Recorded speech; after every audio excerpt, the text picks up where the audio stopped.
म्हटलेलं आहे की जे वाक्य अत्यंत गैर आहेत, त्यामुळे माणसे किती तास लावले ते रांगेत उभी राहत होते. म्हणजे दादांचं त्यांनी ते सांगितलं.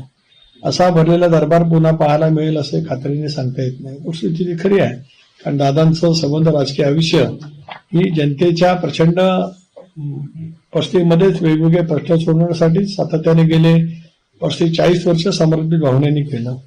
म्हणजे पुढील जे वाक्य आहे, अदृश्य शक्तीच्या कारवाया, धमक्या व खोट्या नाट्या षडयंत्र करून केलेल्या आरोपामुळे अजितदादांना राष्ट्रवादीतून बाहेर पडून वेगळा गट स्थापन करावा लागणार होता, याची आपल्याला कल्पना व जाणीव आहे. परंतु झालेली चूक पुन्हा दुरुस्त करायची अशा विचाराने दादा मागील 4-5 महिन्यापासून कामाला लागले होते. याला माझं खूप ऑब्जेक्शन या ठिकाणी आहे, माझा आक्षेप आहे.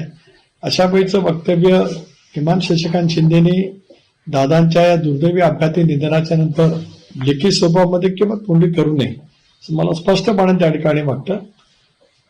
भारतीय जनता पक्षाबरोबर आपण असलं पाहिजे ही भूमिका दादांची अनेक वर्षापासूनची होती. 14 सालामध्ये सुद्धा तीच भूमिका त्या ठिकाणी होती. 16-17 मध्ये सुद्धा होती, ज्याचा मी वारंवार स्पष्टपणाने उल्लेख केला. त्यावेळेला सुद्धा चर्चा अंतिम टप्प्यामध्ये गेली होती, कारण त्याला मी प्रदेशाध्यक्ष होतो. 14ला मी प्रदेशाध्यक्ष होतो. 19ला तर दादांनी स्वच्छपणाने सांगितलेलं होतं की भारतीय जनता पक्षाने राष्ट्रवादी काँग्रेस पक्षाचं सरकार स्थिर राहू शकतं, केंद्रातली आपल्याला पूर्णपणाची मदत होऊ शकेल. त्यामुळे ती काय इच्छा दादांनी कधी लपून ठेवली नव्हती. पक्षाच्या वरिष्ठ पातळीवरच्या चर्चेमध्ये सुद्धा दादा ते स्पष्टपणाने मतं मांडायची. आता हे जे काही शशिकांत शिंदेने लिहिलेलं आहे हे अनाठही आहे, गैर आहे. अशा पैचं लिखाण करून दादांच्या या दुर्दैवी अपघाता निधनाच्या नंतर वेगळे काहीतरी जे काय ते साधू पाहतायत की काय त्यांना नेमकं बोलायचंय त्यांना माहिती आहे. ते एक जबाबदार आमचे जुने सहकारी आहेत, त्याची मला जाणीव आहे.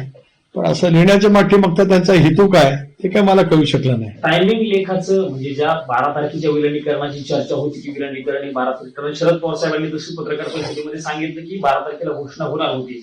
त्याच्या दुसऱ्या दिवशी शशिकांत शिंदेचा लेख ची तारीख नाही. आता हे राष्ट्रवादी काँग्रेस पक्षाचं जे मासिक आहे दर महिन्याला होत असतं, त्याच्या तारखा ह्या कदाचित त्यांनी कुठल्या तारखेला यापूर्वी होत होतं, मी अध्यक्ष असताना सुद्धा आम्ही पाहिलेलं आहे, पहिल्या किंवा दुसऱ्या आठवड्यामध्ये प्रकाशित व्हायचं.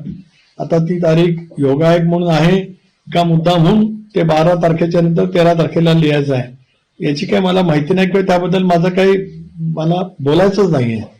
माझं त्याच्याबद्दलचं काही मत नाही आहे. आज शशिकांत शिंदे या लेख बाहेर आल्यानंतर हे सांगतात की विलिनीकरणाचा विषय आमच्यासाठी संपला आहे. त्यांनी हे सांगितलंय की हे लेख काही दिवसांपूर्वीचा आहे आणि आता विलिनीकरणावर ते बोलणार नाही. हे युटर्न वाटतंय का तुम्हाला? एक बघा की या लेखाचं शीर्षक आहे की भावपूर्ण निरोप अजितदादांना. याचा अर्थ दादांचं अपघाती निधनानंतरचा तो लेख आहे. स्पष्ट त्यांनी लिहिलेला आहे. याचा अर्थ केव्हाचा लेख आहे. आता जे काय दावा करतात तो कसा करतात का करतात मला माहित नाही, कारण काय पद्धतीने ते आता या संदर्भातलं वाक्य करतात.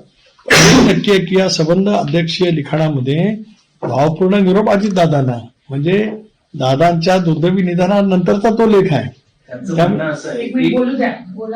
तर त्याच्यामुळे नेमकं त्यांना आता काय बोलायचं आहे, लिहिताना काय त्यांना वाटत होतं, विलिनीकरणाच्या वतीमध्ये त्यांना काय म्हणायचं होतं ते म्हणत असताना त्यांनी जे लिखित लिहिलेलं आहे त्याला माझा मात्र तीव्र आक्षेप आहे.